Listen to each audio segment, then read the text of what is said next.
So, ayun, no? Luto tayo ngayon ng Bicol Express na may santol. Alright. So, yan. Nagpapantikalan tayong taba. At isa ng bawang. Siyempre, mawawala yung partner niya. Tagalagay, ah. Ayan, sibuyas. So, gisay lang natin yan hanggang matusta. Alright.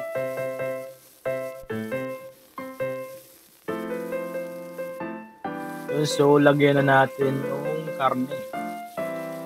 Ang ginamit natin dyan is pork kasim para balanse yung taba at saka yung laman. Yan ang pasikat na boy.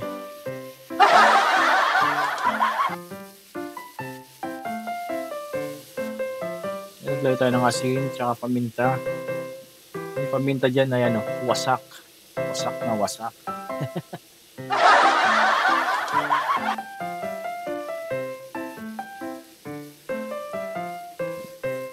Papasikat na naman,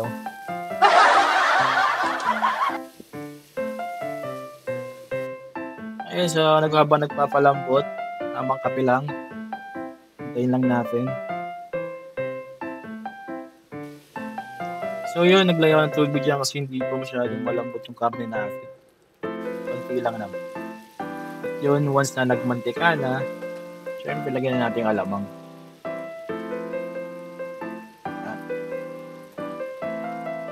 Hindi yan Bicol Express pag walang alamang. Ay, shoutout sa mga Bicolano dyan. Sikat na naman, Chef yarn. Yan, so yan, lagay natin yung santol. Ay, ito yung santol natin. So, piniga ko lang yan ng 2 beses para mabawasan yung acid. Para, sakto lang.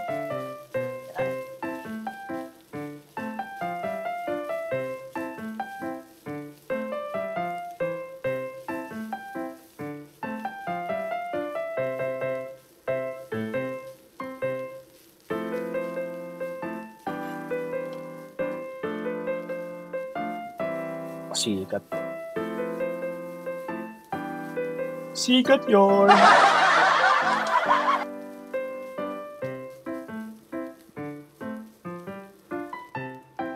Ayun, so lagyan natin yung gata.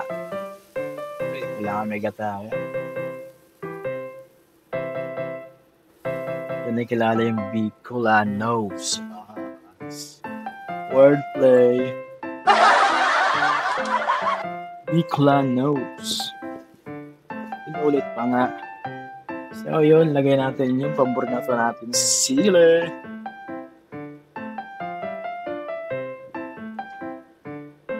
Ito lang yung lagay lahat Bagal.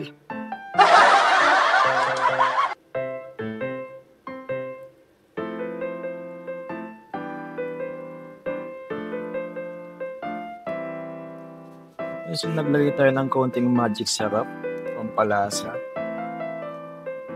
Nagdagdag tayo ng asin kasi medyo matabang pa. Siyempre, yung pambalanse natin, konting sugar. Sugar.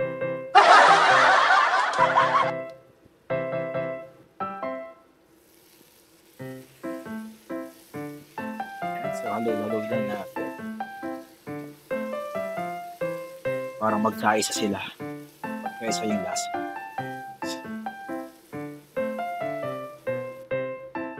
So, lagyan tayo ng Siling Love You. Siling Love You. Para mas may sipa. Kasi konti lang yung anghang ng din natin.